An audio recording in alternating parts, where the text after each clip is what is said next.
सगळ्यांना शुभ दुपार. असं खूप ऊन पडलेलं आहे, आज जास्तच ऊन आहे आणि मस्तच आम्ही बसलो छप्पर खाली. हे छपराची सावली म्हणजे इथं गार जरा लागतंय आणि असं चालू आहे आमचं जेवण.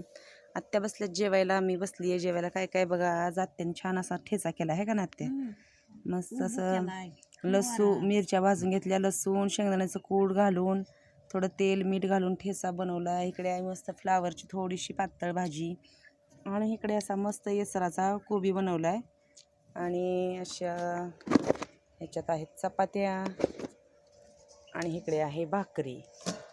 खूप कडक होतात भाकरी चपाती नाही झाकून नीट ठेवलं की मग कडक होतात, त्याच्यामुळे पॅक ठेवावं लागतं. आणि अशी छान कोबीची येसराची भाजी बनवलेली आहे आणि इकडे असं मस्त लोणचं म्हणजे लिंबाचा खार, ते सॉरी लिंबाचाच म्हणते, आंब्याचा खार.